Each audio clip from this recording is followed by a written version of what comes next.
So this is going to be a conversation that I feel like I have copied and pasted from the Vancouver Canucks over to the Montreal Canadiens.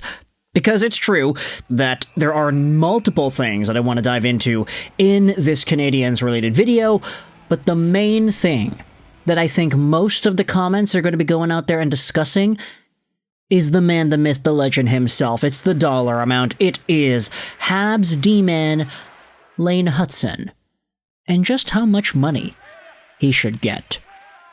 Lane is wrapping up a season where things were kind of put out on a curve for Hutson. Take a look at the splits that he had in the 2024-2025 National Hockey League rookie campaign that he had, and you'll see that Lane Hutson in the first few months of the year was good. Nothing too spectacular. 7 points in 11 games, 6 points in 12 games. That's not bad by any stretch of the imagination. But in the months after, Hutson became a point-per-game stud. 13 points in 14 games in December and January, 5 points in 8 games in February. He kind of struggled a little bit there. But then 15 points in 14 games in March, and 7 points in 9 games in April. Not to mention the fact that Hutson was a point-per-game stud in the postseason with 5 points in 5 games played, and he is in a spot now where, move over Mike Matheson, there is no spot for you on the first power play unit in Montreal anymore. Lane Hutson is that guy, and even in the games against Washington, you saw him get played 27 minutes in game number 5, 25 minutes in game number 2, 25 minutes in game 1 as well.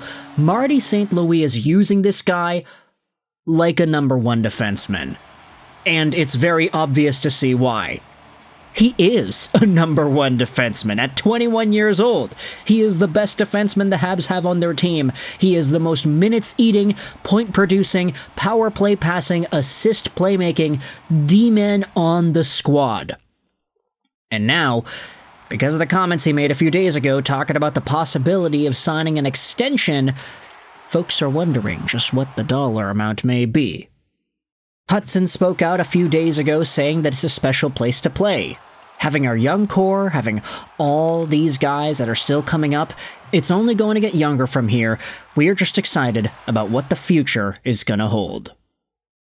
And that was a brilliant comment. You can tell that the guy is motivated to be a Hab. He wants to be a part of this organization. He believes in the vision. And when you think about the fact that the other 3 guys on the power play that are signed on to long-term deals are signed on till the 2030s. Slafkovsky, Caulfield, and Suzuki each have contracts that run over into the next decade. When you think about that, it's like, yeah, I want to be a part of that. Ivan Demidov is on his ELC, so he's not really in that conversation, but Lane Hutson is signed on for 1 more year at $950,000. He is eligible to assign an extension on July 1st. The question is, though, how far do you go? There was a post made on the RHab subreddit from yesterday by Chicken Keys that asks, how much would you give Hutson? Personally, I see no reason to expect less than 10 or 11 million. As long as he signs term, we're the winners. There are some interesting perspectives on the percentage of cap as well. Take a look at this. So, I've just learned that there are Habs fans who expect Lane Hutson to sign this contract extension in this offseason. Posted by JFresh. It's a chart assuming Lane Hutson gets an 8-year, $7.8 million AAV contract, and what this contract would project like into the future when you look at inflation, which will be applied to the 24-25 cap. Cap percentage is based on the NHL's projection into 2028, with an estimated 5% increase in the cap from 2029 to 2032.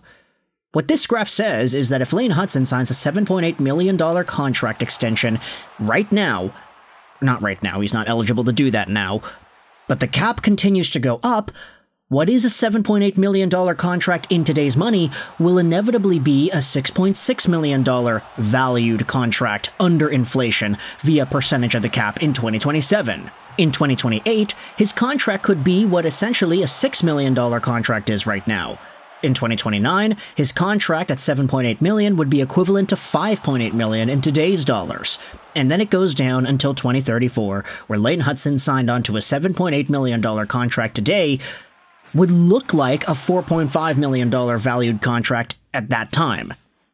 JFresh even says even $10 million would be an excellent deal to lock up Hutson for his prime. If you assume the cap goes up, a $10 million AAV contract would be seen in the same way as a $7 million contract is right now in 2030, for example. There are some other conversations to bring up, though, with this, and this is also talked about in one of the replies. The logic is that Nick Suzuki's contract was used as some sort of a soft cap for Slafkovsky and Caulfield, so it will be the same for Hutson, but I think everybody will accept any AAV as long as it's 8 years.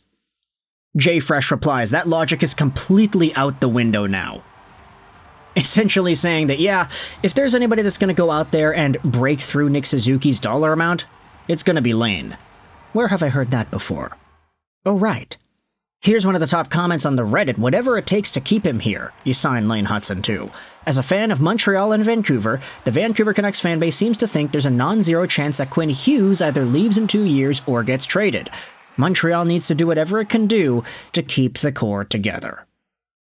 That I will 100% agree with. Give Lane whatever it takes to get him to sign an 8-year deal, whether it's $8 million, $9 million, or $11 million even.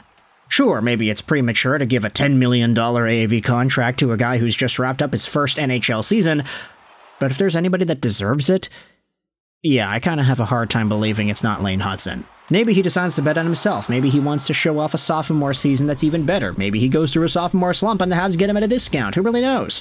But for now, I want you to let me know your thoughts in the comment section. How do you feel about Lane Hutson and his contract dollars? Let's talk about one other thing before we end off this video. This is more of a smaller topic. It's why I saved it for the end here.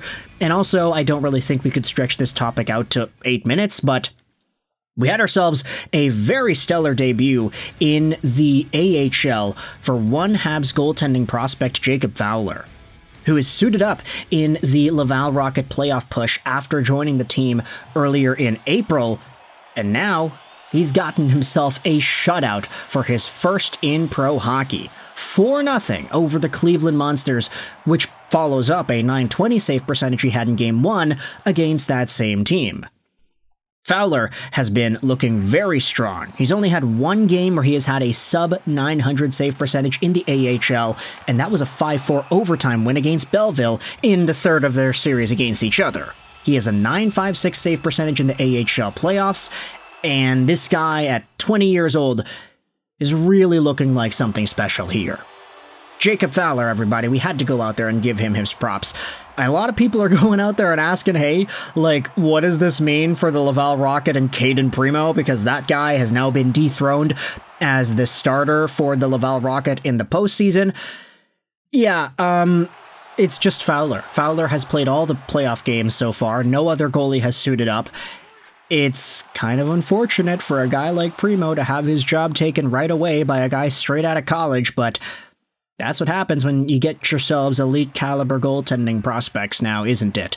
Who knows what this guy's able to do next season? If he has the same Jakub Dobeš-like path that we saw at Dobeš in 24-25, if Fowler does the same thing and all of a sudden becomes a debuting goalie for the Habs in 25-26 and he looks good, like he looks genuinely amazing good, then I don't know what to think, man. Goaltending controversy in Montreal? Yes, please. I think at the end of the day, we can all acknowledge that, hey, having good, talented players is not a problem. You just have to find a way to figure out which ones you're going to keep, which ones you're going to stick around with, and what value you end up getting in trades for these guys. So let me know your thoughts in the comment section below about the Lane Hutson conversation. What do you think this guy's going to make in terms of his money next year? Okay, we know what he's going to make next year. He's making his ELC dollar amount at $900,000, but what are your thoughts on whether or not he's able to get a lot more than that? 10 million? 11 million? 12 million?